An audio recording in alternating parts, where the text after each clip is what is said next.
पहली बात तो मैं डॉक्टर जोशी का और GCERT का बहुत शुक्रगुजार हूं कि आज आपने मुझे यहाँ बुलाया। जैसा कि आप जानते हैं, मैं शिक्षा तज्ञ नहीं हूं, मैं शिक्षक नहीं हूं। ये कोई पुण्याई मेरे पीछे नहीं है। अगर मेरी कुछ पुण्याई मानी ही जाए तो वो इतनी ही है कि मैं नई तालीम का विद्यार्थी रहा। ये मेरा सौभाग्य रहा, उसमें मेरा कोई कर्तृत्व नहीं है कि मैं नई तालीम का विद्यार्थी रहा। गुजरात में नई तालीम की परंपरा बहुत उज्जवल रही है। स्वर्गीय गिजुभाई बधेका का तो आज हम स्मरण करेंगे ही करेंगे, लेकिन उसके साथ में स्वर्गीय जुगतराम भाई दवे, मनुभाई पंचोली और नारायण देसाई ऐसे महादिग्गज नई तालीम के गुजरात में हुए। उनकी कर्मभूमि गुजरात रही, इसलिए ये बहुत औचित्यपूर्ण है कि आज GCERT के द्वारा आप सभी शिक्षकों के साथ मैं कुछ नई तालीम की बात करूं। एक नदी के पानी में एक पत्ती गिरी हुई है। पत्ती बह रही है नदी के पानी के साथ। नदी का पानी आगे जाके कुछ थोड़ी दूर पे एक प्रपात है, वहां से पानी बड़ी गहराई में नीचे गिरने वाला है। पत्ती डूब जाने वाली है, लेकिन उस पत्ती पे एक चींटी बैठी हुई है। वो चींटी मानती है कि पत्ती बड़ी सुरक्षित जगह है।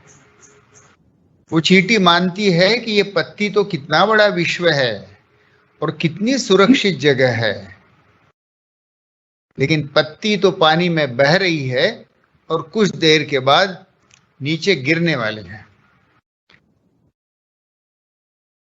मैं थोड़ी कठोर भाषा में अगर कहूं तो आज की शिक्षा अवस्था जो है, आज की शिक्षा व्यवस्था जो है, उसकी हालत उस पत्ते जैसी है और हमारी हालत उस चींटी जैसी है। मैं अपने जीवन में याद करके देखता हूं कि मेरी नई तालीम की शिक्षा से बाद में मुझे जो बाहर की फॉर्मल शिक्षा है उसमें जाना पड़ा, क्योंकि मुझे मेडिकल कॉलेज में जाना था।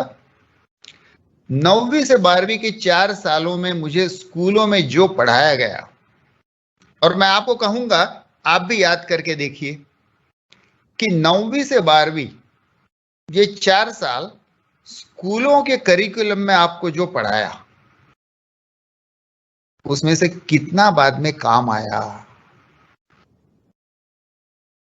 मुझे केमिस्ट्री में 27 एलिमेंट्स पढ़ाए गए, याद करना पड़ा, क्योंकि मेडिकल में जाना चाहता था तो रटना पड़ा।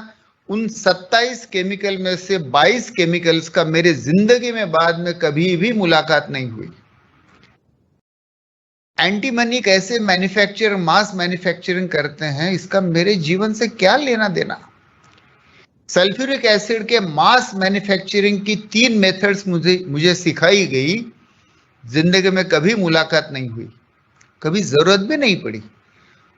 मैं मोटा मोटी ये कहूंगा कि उसमें से 90% तो शिक्षा मेरे कभी बाद में जिंदगी में काम ही नहीं आई। तो इसका मतलब 10% ही इसका काम में आता है, 90% काम ही नहीं आता है, नाकाबिल होते हैं।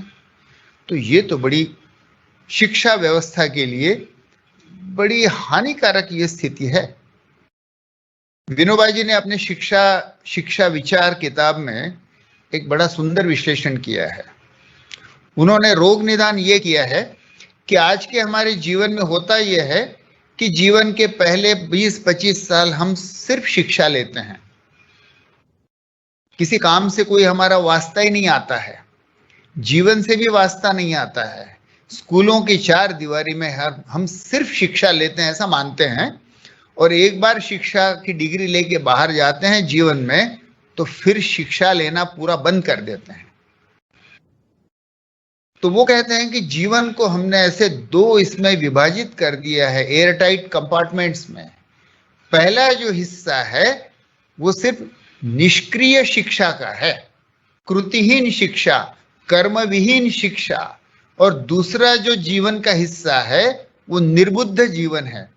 तो निष्क्रिय शिक्षण और निर्बुद्ध जीवन, ऐसे जीवन के हमने दो एयरटाइट कंपार्टमेंट कर लिए हैं। ये बड़ी शोकांतिका है।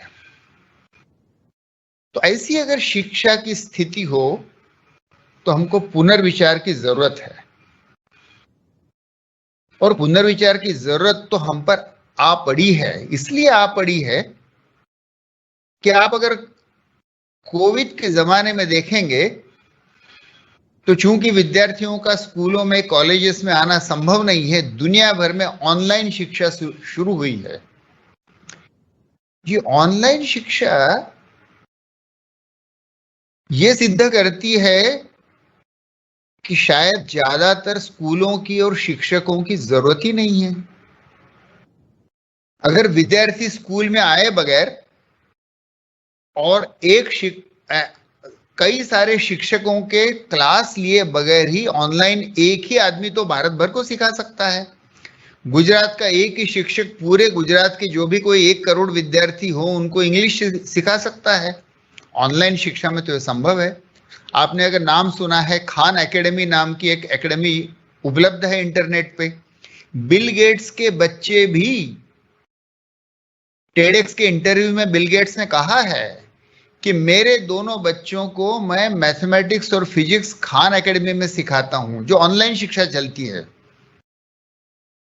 तो ऑनलाइन शिक्षा के बाद में तो हमारी शाला व्यवस्था और शिक्षकों की जरूरत पे बड़ा भारी प्रश्न चिन्ह उपस्थित हो गया है। बस इतना है कि हम उस चींटी की तरह है, ये समझ नहीं रहे हैं कि ये पत्ता जो है ये पूरा तो शायद नष्ट होने जा रहा है। ऑक्सफोर्ड विद्यापीठ ने एक अध्ययन किया है, कुछ सालों पहले प्रकाशित हुआ। उन्होंने यह कहा कि सन 2050 तक दुनिया से कौन से व्यवसायों की जरूरत बढ़ेगी, कौन से कामों की नहीं रहेगी, और कौन से व्यवसाय तो गायब हो जाएंगे। तो उसमें जैसे उदाहरण के रूप में लूं, टाइपिस्ट, उन्होंने कहा कि ये व्यवसाय रहेगा ही नहीं, हर आदमी अपना वर्ड प्रोसेसिंग खुद करेगा। ड्राइवर्स दिन ब दिन कम होते जाएंगे क्योंकि ड्राइवरलेस कार्स आएंगी। उन्होंने ये भी कहा, चूंकि डॉक्टर हूं तो एडमिट कर लूं, कि उन्होंने ये भी कहा कि डॉक्टर लोगों का भी कोई भरोसा नहीं है, आर्टिफिशियल इंटेलिजेंस आ रही है तो रोग निदान और प्रिस्क्रिप्शन शायद आर्टिफिशियल इंटेलिजेंस करेगी। और उन्होंने ये भी कहा है कि शिक्षक लोगों की कोई जरूरत नहीं रहेगी। कुछ शिक्षक तो लगेंगे ऑनलाइन शिक्षा के लिए, लेकिन एक आपने मॉड्यूल ऑनलाइन में रिकॉर्ड कर लिया, बस चलता रहे।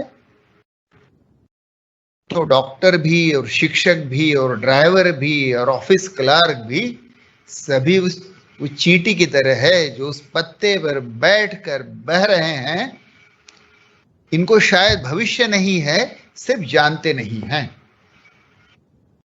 तो ऐसी अगर अवस्था है तो विद्यार्थियों के लिए भी और शिक्षकों के लिए भी, और इस शिक्षा का जहां उपयोग होने वाला है उस समाज के लिए भी बहुत ये इमरजेंसी है कि हम पर्याय ढूंढें। What is the alternative? अगर आज की शिक्षा अधूरी है, जो चाहिए वैसा उत्पादन उसमें से नहीं हो रहा है, तो हमको पर्याय का सोचना चाहिए। और आज जो मैं आपके सामने खड़ा हूं, इसीलिए खड़ा हूं कि मेरे जीवन में एक पर्यायी स्कूल का मैंने अनुभव लिया। ये मेरा सौभाग्य रहा।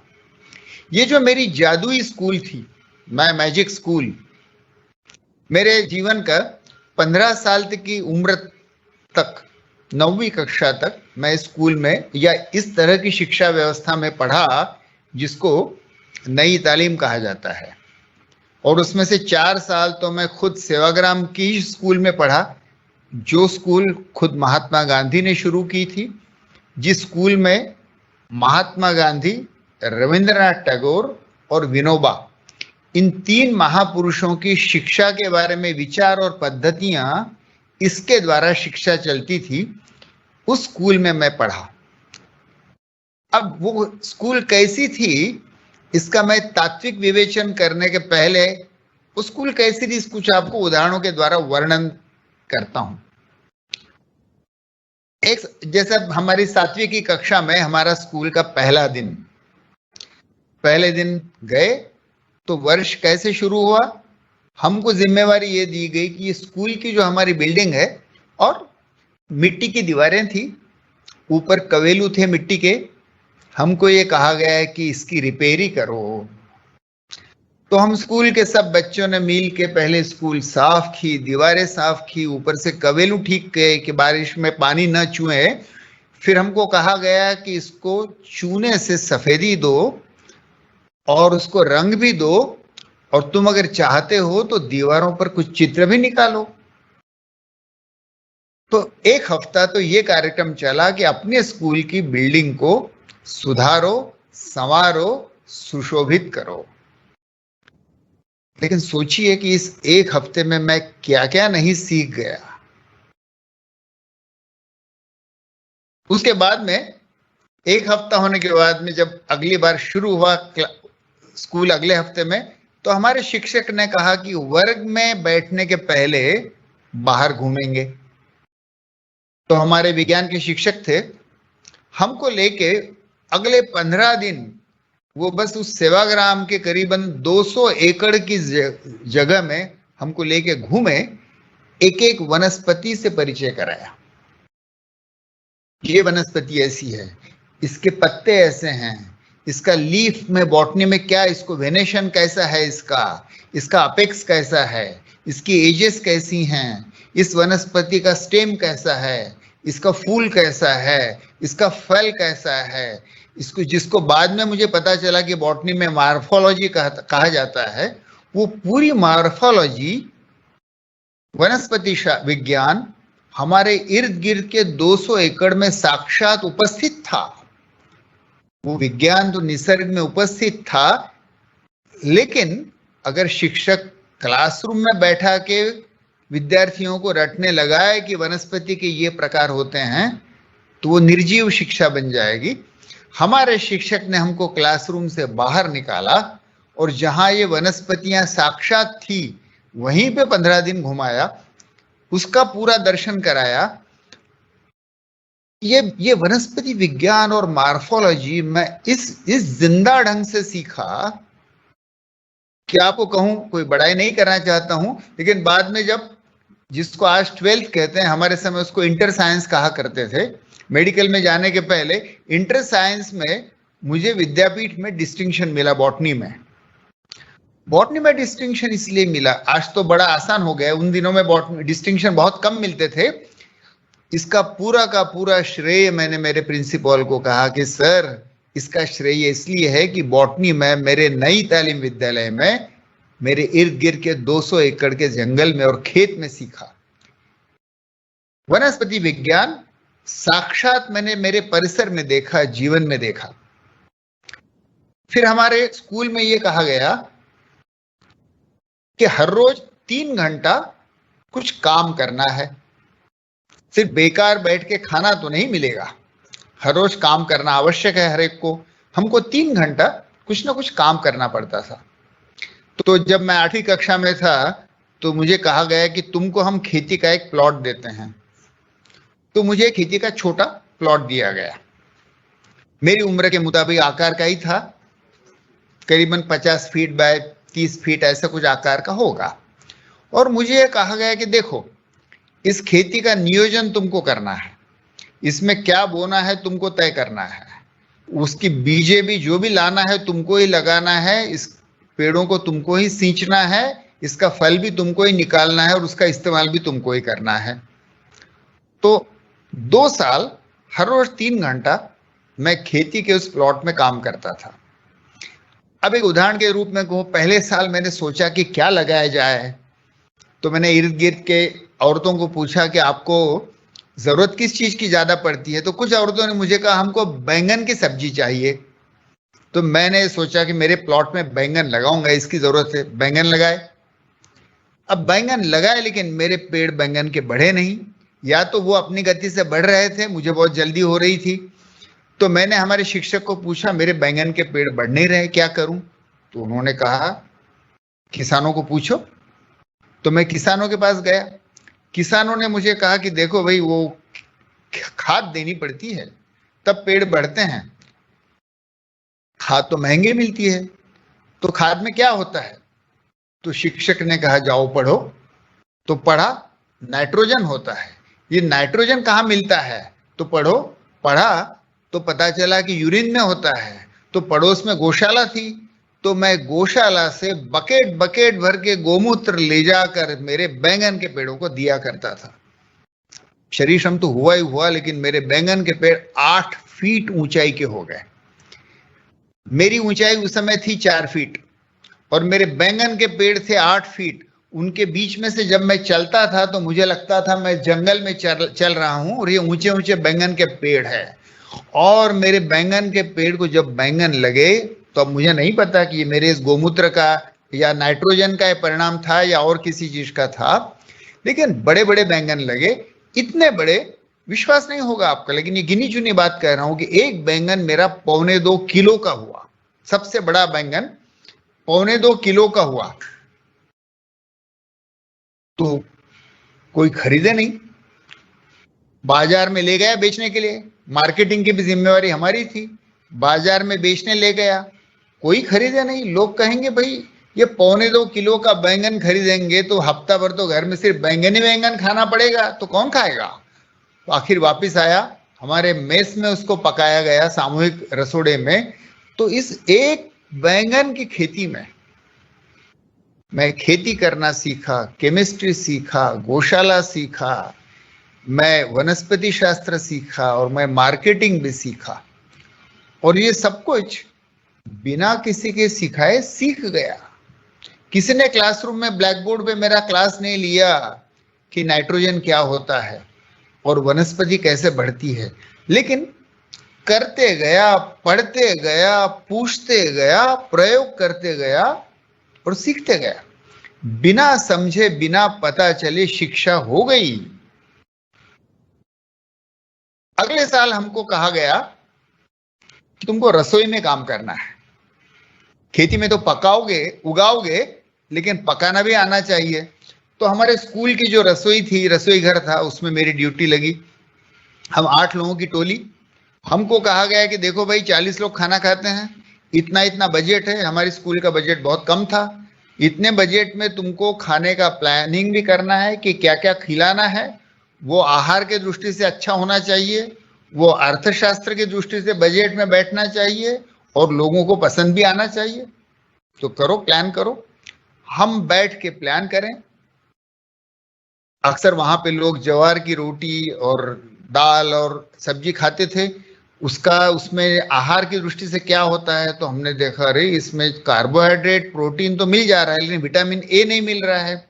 विटामिन ए कहाँ मिलेगा? तो फिर कहा गया कि पढ़ो किताबों में। तो नेशनल इंस्टीट्यूट ऑफ न्यूट्रिशन की किताबें ला के, हम 8वीं के विद्यार्थी, नेशनल इंस्टीट्यूट ऑफ न्यूट्रिशन के डाइट टेबल ला के खोजने लगे कि विटामिन ए कहाँ से मिलेगा।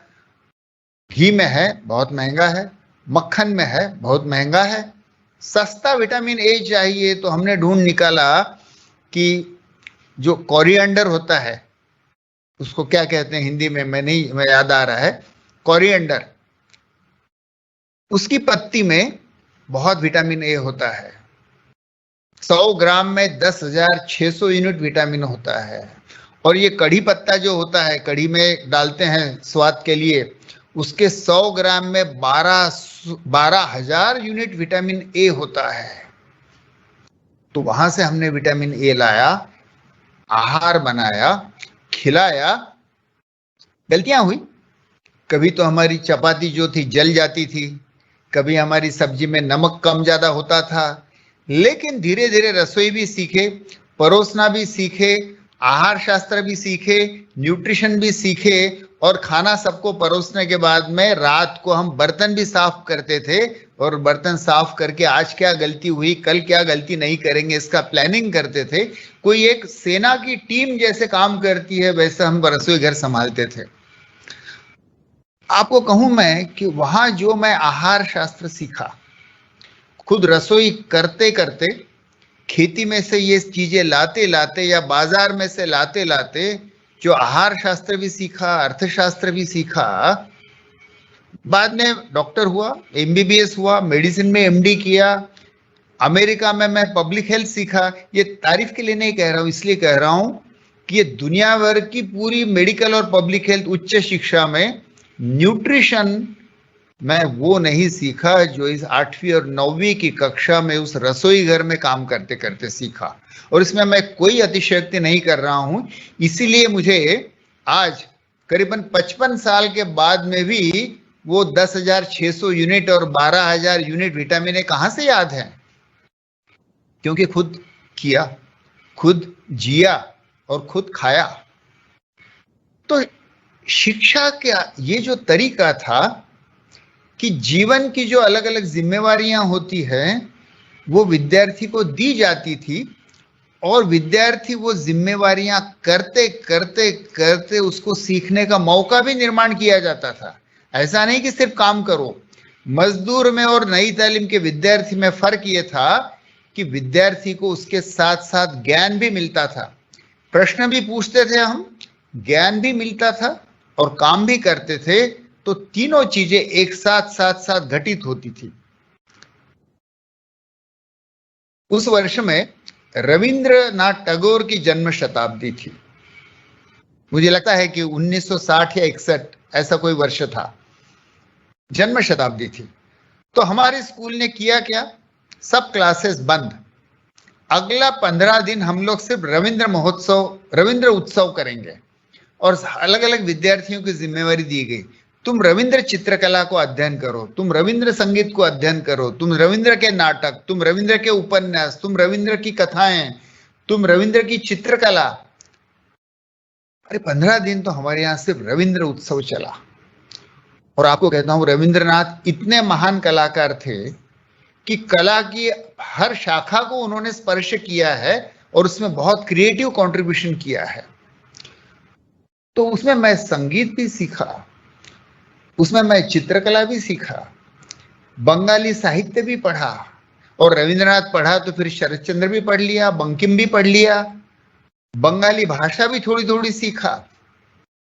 15 दिन के उस रविंद्र उत्सव में कला की कितनी ही विधाओं को मैं सीख गया और कोई सीखने का बोझा ही महसूस नहीं हुआ। किसी ने मेरी परीक्षा ही नहीं ली, बिना परीक्षा के बस रविंद्र उत्सव करते करते जैसे मैं रविंद्र शास्त्र सीख गया।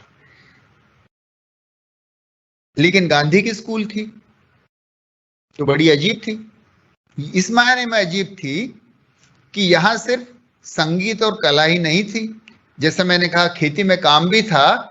हमको हफ्ते में एक दिन सफाई भी करनी पड़ती थी और उस सफाई में संडास सफाई भी करनी पड़ती थी, टॉयलेट सफाई। और उस समय कोई फ्लश के लैट्रिन नहीं थे तो बदबू आती थी, लेकिन खुद सफाई करनी पड़ती थी, उसको डिस्पोज करना पड़ता था, उसकी खाद बनानी पड़ती थी। तो हमको बिना पता चले हमने काम करना भी सीखा, सैनिटेशन भी सीखा, उसका बैक्टीरियोलॉजी क्या होता है, रोग क्यों फैलते हैं ये भी सीखा। लेकिन साथ में एक बड़ी भारी चीज सीखी, समाज परिवर्तन के नाम से बड़े बड़े आंदोलन चलते हैं। कहा जाता है कि जाति प्रथा, अछूत व्यवस्था बदलनी चाहिए, बदलनी तो जरूर चाहिए, लेकिन गांधी की शाला में तो हमने वो सब काम किए जो इस समाज ने अछूतों के सर पे मार लगाए थे। भंगी का काम भी किया, रास्ते सफाई का काम भी किया, जो औरतों के सिर पे हमेशा के लिए लाद दिए हैं वो रसोई का काम भी किया, जो किसानों के सर पे लादे हैं वो खेती का काम भी किया। तो सभी व्यवसाय, सभी जातियां और पुरुष स्त्री सभी समान हैं। ये मूल्य व्यवस्था भी किसी भाषण के बगैर, किसी उपदेश के बगैर साक्षात जी के हमने सीख ली। समाज परिवर्तन का एक बहुत पावरफुल माध्यम गांधी ने स्कूल को बना दिया था। उपदेश से तो कोई सीखता नहीं है भैया, उपदेश से सीखते होते हैं तो हम और आप संत बन जाते, नहीं बने। क्यों? क्योंकि उपदेश से कोई सीखता नहीं है। लेकिन जो हम जीवन जीते हैं, जो हम कर्म करते हैं और वो करते करते आपकी वृत्तियां बनती हैं, उसमें से गांधी ने हमको जाति विहीन समाज कैसा होना चाहिए ये खुद हमसे करवा लिया। उस स्कूल की जो मुझे कई सारी देनगी गिफ्ट मिली हैं, उनमें से एक ये भी है कि जाति का विचार मेरे मन में आता ही नहीं है, क्योंकि हर जाति के काम और हर जाति के लोगों के साथ उन 15 वर्षों में मैं जिया और वो सभी काम किए। हर साल 8-10 दिन हमको देहातों में भेज दिया जाता था और भूदान पदयात्रा में हम जाते थे। विनोबा जी का आंदोलन था। इस भूदान पदयात्रा में हम कुछ बड़ी उम्र के लोगों के साथ हर रोज गांव गांव पैदल पदयात्रा करते थे। देहातों में किसान के घर रहते थे, गाने गाते थे, जमीन मांगते थे। गरीब को, भूमिहीन मजदूर को जमीन मिले ताकि समाज में समता प्रस्थापित हो, ये विचार प्रसारित करते थे। लेकिन सोचिए कि वो जो 8 दिन हम देहातों में रहते थे, घूमते थे, घर घर जाते थे, किसान के घर में रहते थे, तो सारी सोशियोलॉजी देहात की क्या होती है, देहात का इकोनॉमिक्स क्या होता है, भारत की भूमि समस्या क्या है, किसान और मजदूर के रिलेशनशिप्स क्या हैं, और त्याग और दान का भारतीय विचार क्या है, ये सभी उसमें हमने सीख लिया। इस स्कूल में से जब मैं पढ़ रहा था, मैं 9वीं कक्षा में था, एक दिन मैं और मेरा भाई गर्मी के दिनों में साइकिल से जा रहे थे। मेरे भाई, उससे बड़ा है मेरा भाई, उसने मुझे कहा कि अभय अब हम बड़े हो गए हैं। तो मैंने कहा हाँ हम बड़े हो गए हैं। मैं 13 साल का था। तो उसने कहा कि हमको तय कर लेना चाहिए कि हमको जीवन में क्या करना है। मैंने कहा तय कर लेंगे, उसमें क्या बात है। अब हम भूदान पदयात्रा में से आए थे, देहातों की हालत देखी थी। पड़ोस के देहात, पिपरी नाम का एक देहात था जिसके पड़ोस में हम खड़े थे।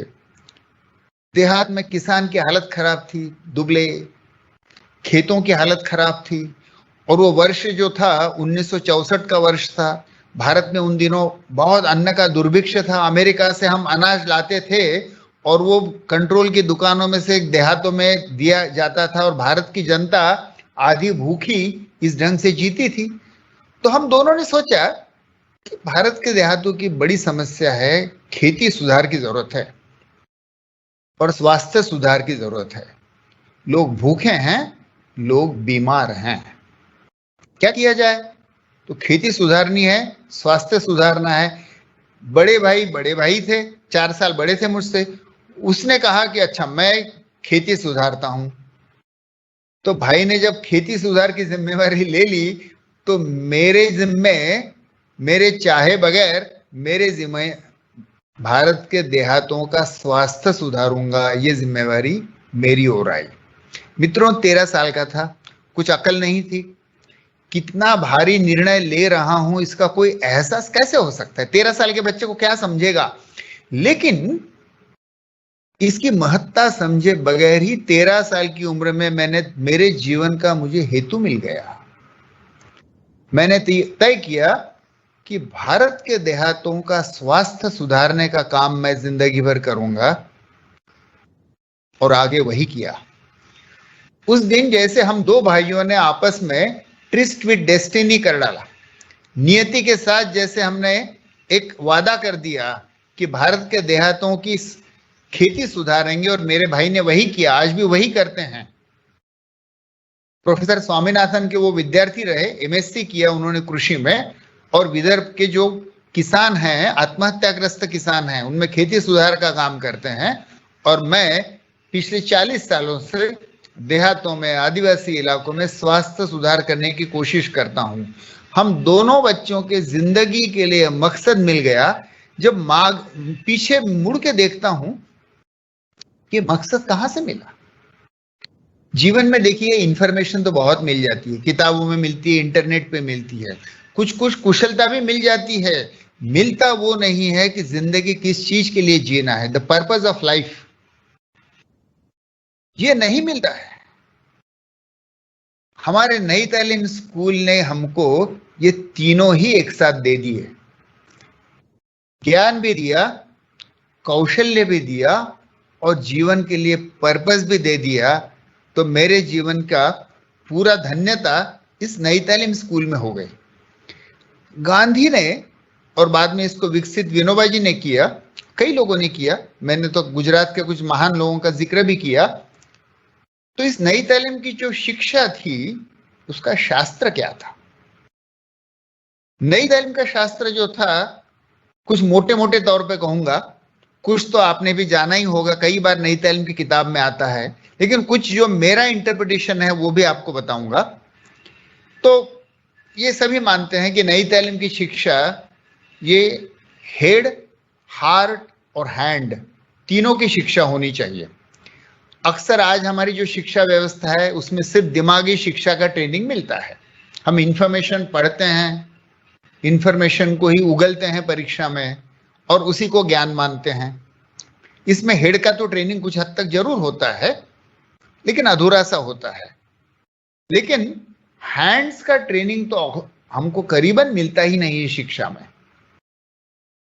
और हार्ट का ट्रेनिंग, दिल का, वृत्ति का, करुणा का, औदार्य का ट्रेनिंग तो कभी हमने सुना ही नहीं कि इसका भी कोई ट्रेनिंग भी होता है स्कूलों में। तो नई तालीम में अपेक्षा यह है कि आदमी का विकास हो के एक अच्छा नागरिक, अच्छा इंसान बनना है। सिर्फ अच्छा क्लार्क नहीं बनना है, सिर्फ अच्छा एम्प्लॉयबल, सिर्फ एम्प्लॉय नहीं बनना है, एक अच्छा इंसान बनना है। और अच्छा इंसान बनना है तो हेड, हार्ट एंड हैंड्स तीनों का विकास होना चाहिए। तो नई तालीम की एक कोशिश ये रही कि पूरा विकास हो। मैंने आपको जो कुछ उदाहरण मेरे स्कूल के वर्णन किए, थोड़ा सोच के देखिएगा कि उसमें हेड का विकास कहाँ हुआ, बुद्धि का, ज्ञान का, कुशलता का विकास कहाँ हुआ, हाथों से काम किया, और कुछ हृदय का तो हुआ होगा। तभी तो भारत के देहातों का स्वास्थ्य सुधारूंगा ऐसा निर्णय 13 साल का बच्चा ले लेता है, तो शायद उसने कुछ सीखा होगा जीवन से। तो नई तालीम का ये एक था। दूसरा जो था, और अब मैं जो नई तालीम में सीखा उसको पीछे मुड़ के जब देखता हूं तो मुझे ऐसा दिखता है कि नई तालीम के फाउंडेशन मैं इस रूप में कहना चाहूंगा। पहली बात, नई तालीम ये स्व की शिक्षा है। ये स्व कौन है? ये सेल्फ कौन है? हम जानते हैं भारतीय फिलॉसफी में कोहम, मैं कौन हूं, ये तो सबसे बड़ा ब्रह्म प्रश्न माना गया है। और बड़े बड़े ज्ञानियों को, योगियों को भी इसका जवाब नहीं, शायद नहीं मिला होगा। तो मैं स्व को पहचानना, ये मानव के जीवन का शायद सबसे बड़ा या सबसे बड़ों में से एक ऐसा एक प्रश्न होता है, खोज होती है। ये स्व को कैसे खोजें, कहां खोजें? नई तालीम की शिक्षा में स्व के खोज में मदद होती है। और ये सेल्फ के बारे में एक दूसरा लेकिन बड़ा सुंदर मैंने विचार पढ़ा है, वो ये है कि this self is like a ray of light. स्व जो होता है ये प्रकाश के किरण की तरह होता है। आप में से जो फिजिक्स सीखे होंगे वो जानते हैं कि प्रकाश की किरण अदृश्य होती है, इनविजिबल होती है। वो कब दृष्टिगोचर होती है, वो कब विजिबल होती है? जब वो प्रकाश की किरण किसी चीज पे जाके टकराती है तब वो विजिबल होती है। खिड़की में से सूरज से प्रकाश आता है, वो प्रकाश नहीं दिखाई देता है। जब वो पृथ्वी पर किसी पत्ते पर गिरता है, किसी टेबल पे गिरता है, आपकी दीवारों पे गिरता है, प्रकाश जब उस दीवार पे गिरता है तब वो प्रकाशित होता है। फिजिक्स हमको कहता है लाइट के बारे में कि the ray of light is invisible, it becomes visible when it meets N obstacle. Self is like a ray of light. मैं कैसा हूं इसके बारे में तो मैं चाहे जो विशफुल थिंकिंग कर लूं कि मैं ऐसा हूं, मैं वैसा हूं, दिखने में बहुत सुंदर हूं, बहुत होशियार हूं, बहुत वीर हूं, बहुत उदार हूं, ये सब मेरा काल्पनिक रहेगा। मेरा असली रूप मुझे ही कब पता चलेगा? जब मैं किसी चैलेंज जब किसी चैलेंज से टकराता हूं तब मेरी कमजोरी और मेरी शक्ति दोनों वास्तव रूप में प्रकट होती है। युद्ध में जाने के पहले सैनिक लाख कहेगा मैं ऐसा शूर हूं वैसा शूर हूं, लेकिन उसका असली स्वरूप तो प्रकट होता है जब वो दुश्मन के सामने खड़ा होता है, मौत के सामने खड़ा होता है, तब वो सैनिक कैसा है पता चलता है। डॉक्टर के रूप में मैं बहुत कह लूं, मैं बहुत होशियार डॉक्टर हूं, परीक्षा में इतने मार्क मिले थे उतने मार्क मिले थे, लेकिन मेरी कसौटी तो तब होगी जब एक साक्षात पेशेंट सीरियसली बीमार है, उसके सामने मैं खड़ा हूं, अब मैं क्या कर दूं, मेरी कसौटी तब होती है। तो सेल्फ का जो दर्शन होता है वो वैक्यूम में नहीं हो सकता है, वो क्लासरूम में नहीं हो सकता है। सेल्फ का आत्मदर्शन, मैं कैसा हूं इसका मुझे जो अनुभव होना है, ज्ञान होना है, शब्द इस्तेमाल करूं तो स्व के बारे में साक्षात्कार होना है। वो सिर्फ जब मैं जीवन में समस्याओं को, चैलेंजेस को, मुश्किलों को जब सामने पाता हूं, उनसे लड़ते समय मेरा सेल्फ प्रकट होता है। नई तालीम में जीवन की समस्याओं को लड़ते लड़ते सेल्फ समझने का मौका मिलता है। ये सेल्फ कहां समझा जाए, कैसे समझा जाए? तो सेल्फ को, तो स्व की खोज, स्व का ज्ञान, ये नई तालीम का हेतु है। वो ज्ञान मिलना है तो वो कोई जिम में जाके सिर्फ अब मैं दंड बैठक लगाऊं, पसीना बहाऊं और फिर जाके मुफ्त का कहीं खाऊं, ये तो पैरासाइट की परोपजीवी जिंदगी हो गई। तो नई तालीम में यह माना गया है कि मैं समाज में अपने कर्तव्य करते करते करते मेरी शिक्षा होनी चाहिए। 20 साल की उम्र तक सिर्फ मेरे पिताजी मनी ऑर्डर भेज रहे हैं और मैं शिक्षा ले रहा हूं, ये गलत है। समाज में मैं कर्तव्य करूं, वो कर्तव्य कुछ भी हो, मैं खेती में काम करूं या मैं कारखानों में काम करूं या मैं सफाई करूं या मैं रसोई करूं, मैं होटल में काम करूं, लेकिन समाज में कर्तव्य करते करते, समाज में जो मेरा कर्तव्य होता है उसको भारतीय भाषा में कहते हैं स्वधर्म। ये स्वधर्म का हिंदू मुस्लिम से कोई संबंध नहीं है। समाज के प्रति जो मेरा कर्तव्य है, जिसको मुझे पूरा करना है, उसको कहते हैं स्वधर्म। गीता में कृष्ण अर्जुन को कहते हैं क्षत्रिय के नाते तेरा स्वधर्म कर, लड़ाई लड़। तो लड़ाई लड़ना ये अर्जुन का उस समय का स्वधर्म था, कर्तव्य। तो स्वधर्म करते करते शिक्षा प्राप्त होती है। खेती करते करते अभय को समझता है कि वो किस काबिल है। रसोई करते करते अभय को ज्ञान भी मिलता है, कुशलता भी मिलती है और अपने बारे में समझ भी पैदा होती है। समाज में समाज उपयोगी कर्तव्य करते करते अपने आप ही शिक्षा हो जाती है। What a beautiful thing. शिक्षा ये पैरासिटिकल लाइफ नहीं होना चाहिए,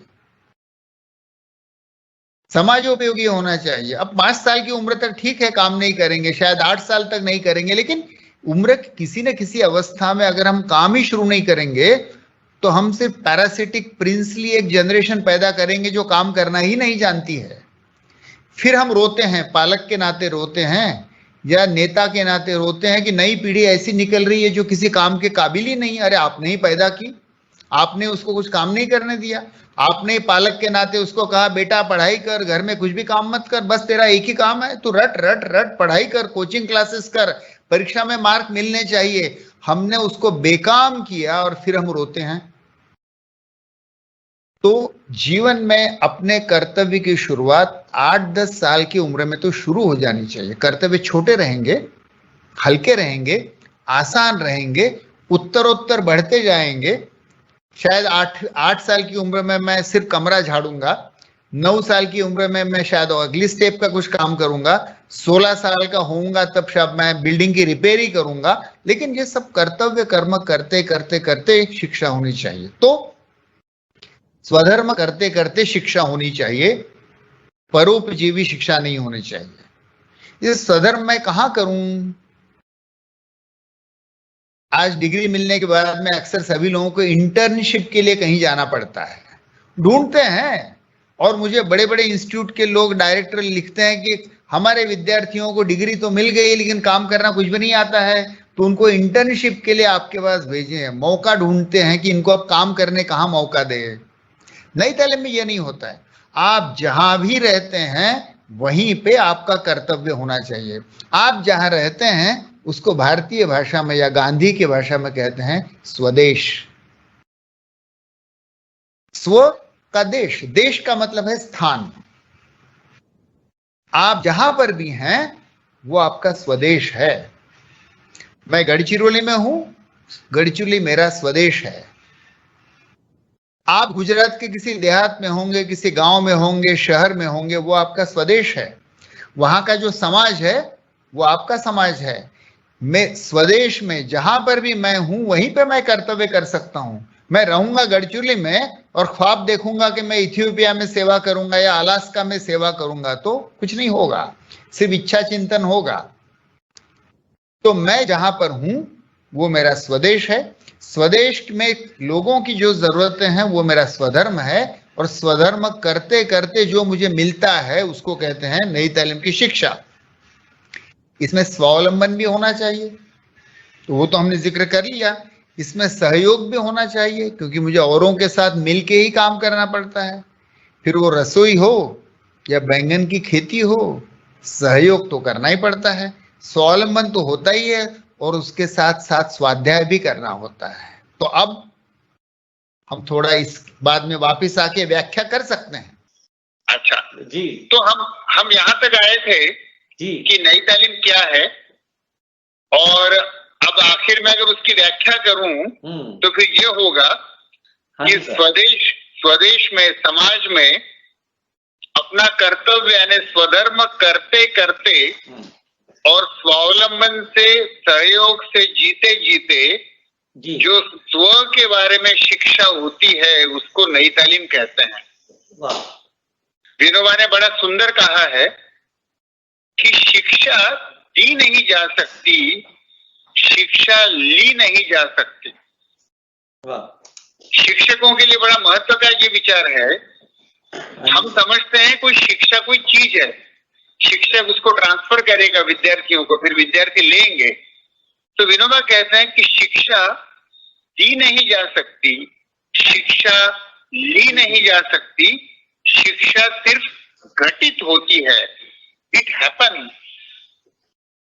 शिक्षा घटित होती है, विद्यार्थी सीखता है, न उसको कोई देता है न वो कोई लेता है। वो जीवन में अपने कर्तव्य और स्वाध्याय करते करते अपने आप जो उसको प्राप्त होता है उसको शिक्षा कहते हैं। एक दूसरी मिसाल दूं, जी, हम खाना खा सकते हैं, हम डाइट ले सकते हैं, लेकिन शरीर को जो पोषण होता है उसको न्यूट्रिशन कहते हैं। Diet is different and nutrition is different. जी सर। डाइट जो मैं मुंह से अंदर लेता हूँ, रोटी लेता हूँ, चावल लेता हूँ, दाल लेता हूँ, वो डाइट है। मैं डाइट ले सकता हूँ, आप मुझे डाइट दे सकते हैं, लेकिन उस डाइट का मेरे आंत में जाके उसका पाचन होके शरीर में उसका न्यूट्रिशन मिले, ये आप और मैं कर नहीं सकते हैं। वो शरीर होता है शरीर में। तो शिक्षा जो है उसमें जो इनपुट मिलते हैं उसका प्रोसेसिंग होता है। वो प्रोसेसिंग हो के उस विद्यार्थी के भीतर जो ग्रोथ होती है, विकास होता है, उसको हम शिक्षा कहते हैं। तो शिक्षा घटित होती है। जी सर। शिक्षा के बारे में मैं कहूंगा कि विनोबा जी बहुत बड़े मनीषी थे।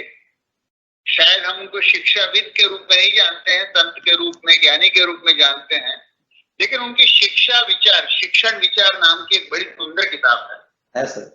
मैं तो यहाँ तक कहूंगा कि जिसने शिक्षण विचार किताब पढ़ी नहीं उसने शिक्षा के बारे में कुछ पढ़ा ही नहीं। जी सर, बिल्कुल एग्री। उसमें एक जगह विनोबा जी जो कहते हैं वो देखिए, वो ऐसा है कि वो कहते हैं कि नई तालीम को अलग अलग ढंग से लोग कहते हैं। कोई कहता है कि वो जीवन की शिक्षा है, कोई कहता है कि जीवन के लिए शिक्षा है, कोई कहता है कि जीवन के द्वारा शिक्षा है।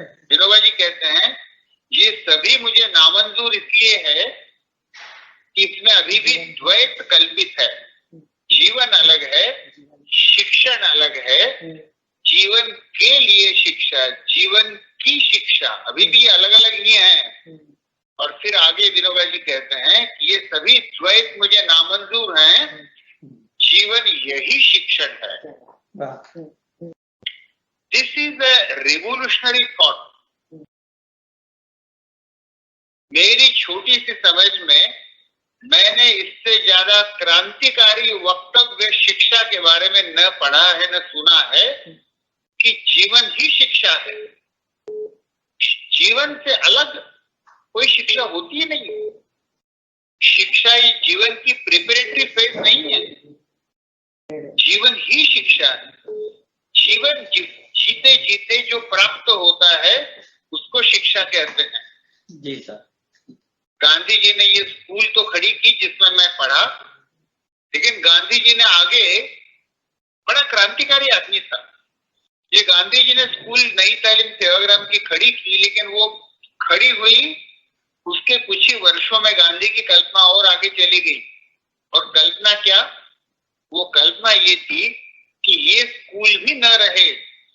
गांधी की अपनी बनाई हुई नई तालीम स्कूल, उसके बारे में कह रहे हैं कि ये स्कूल भी न रहे, गांव यही शाला बनना चाहिए। ये दूसरा क्रांतिकारी विचार है कि स्कूल नाम की, शाला नाम की कोई संस्था अलग न रहे, गांव यही शाला, समाज यही शाला, और वहीं पे जीवन जीते जीते विद्यार्थी को ज्ञान, कौशल्य और वृत्ति प्राप्त हो, ऐसी व्यवस्था हमको खड़ी करने का ये चैलेंज है। ये बड़ा अद्भुत विचार है और ये अद्भुत है, अद्भुत प्रतिभा का विचार है। इसलिए गांधी जी ने जो कहा, उन्होंने ये कहा है। अब ऐसा है कि गांधी जी का जब हम नाम लेते हैं तो हम सोचते हैं कि स्वतंत्रता भारत को मिला थी, ये उनकी सबसे बड़ी देन है। हम सोचते हैं कि खादी ये उनकी बड़ी देन है, सत्याग्रह विचार ये उनकी सबसे बड़ी देन है। गांधी खुद कहते हैं, गांधी कहते हैं कि स्वतंत्र भारत को मेरी सबसे बड़ी देन नई तालीम की शिक्षा पद्धति होगी। नई तालीम, ये गांधी का अद्भुत प्रतिभा का विचार है, जो उन्होंने सेवाग्राम में उसको प्रत्यक्ष में लाया, जिस स्कूल में मैं आगे पढ़ा, और गुजरात में भी कई जगह आपने वो प्रयोग किए। ये इस प्रयोग को मैं अलग भाषा में कहूं तो ऐसे कहूंगा कि गांव और समाज यही शाला बनना चाहिए। गांव ये शाला और विश्व ये प्रयोगशाला। गांव में जो भी सीखूंगा वो पूरे विश्व में प्रत्यक्ष में लाऊंगा, आचरण में लाऊंगा, प्रयोग में लाऊंगा, और अंत में मैं कहूंगा कि विश्व ये शाला और स्व ये प्रयोगशाला। विश्व में मैं जो भी सीखता हूँ आखिर उसमें मुझे अपने भीतर उसको ढालना पड़ता है।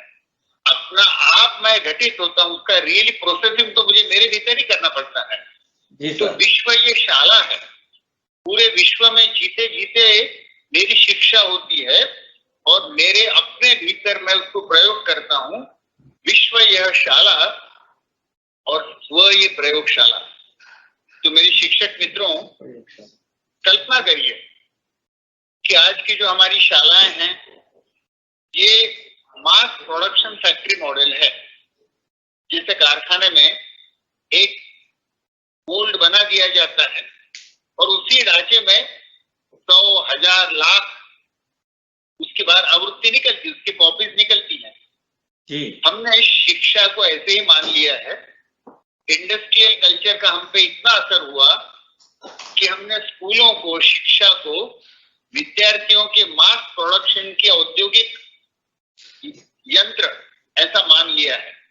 तो ये मास प्रोडक्शन फैक्ट्रीज की जगह अगर हम गांव, समाज, विश्व ये शाला और स्व ये प्रयोगशाला ऐसा माने, और आप शिक्षक अपने आप को माइकल एंजेलो जैसा कलाकार माने। माइकल एंजेलो का नाम मैंने इसलिए लिया कि ये 600 साल पहले इटली में हो गए, बहुत बड़े कलाकार हुए। उनकी बनाई हुई मूर्तियां आज भी रोम में रखी है। विश्व के बहुत महानतम कलाकारों में से एक माने जाते हैं।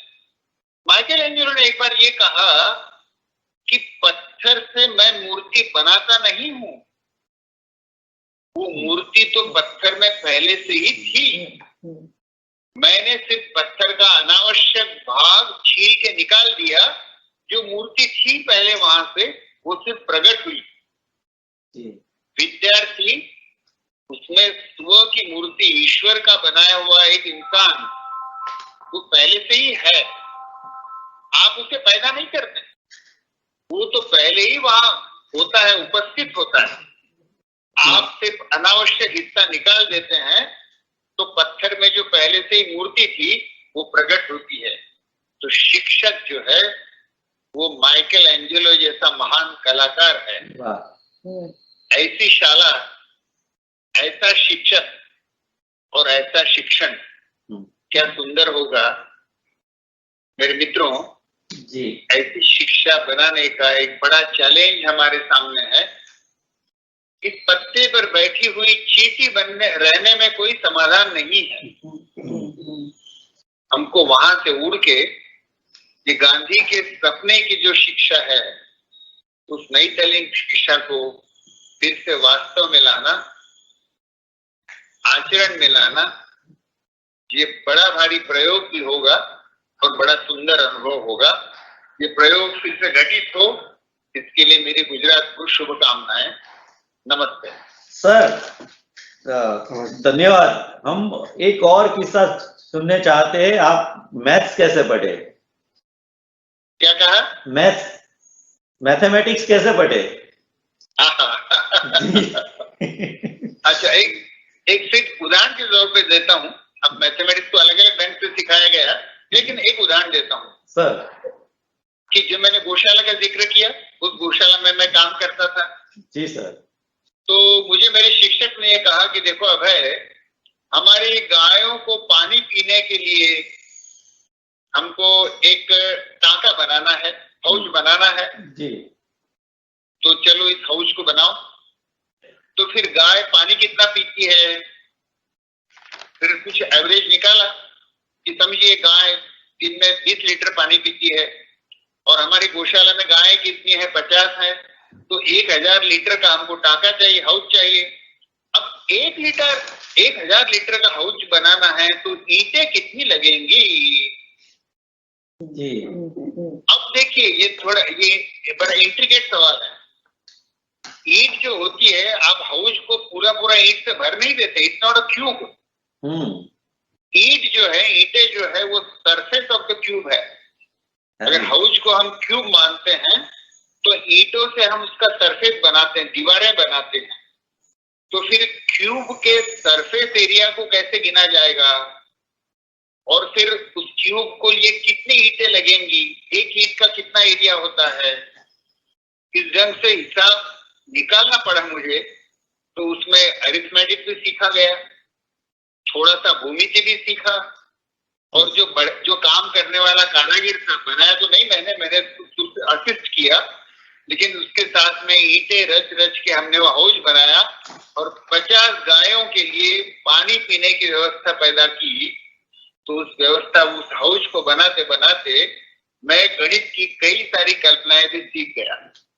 जी सर। जीवन में गणित के अमल की इतनी संभावनाएं होती हैं, इतने मौके मिलते हैं, बस विद्यार्थी को स्लेट पे गणित सिखाने के बजाय जीवन के स्लेट पे जब वो गणित सीखता है तो हमेशा के लिए वो गणित उसका हो जाता है। बिल्कुल सही सर।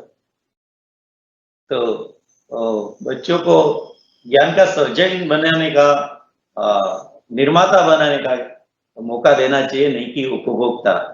आपकी जो सारी उदाहरण है, आपका जो एक्सपीरियंस रहा है पूरी स्कूल में, वो ज्ञान का सर्जन का था। खुद बच्चे अपने आप ज्ञान का सर्जन करते थे।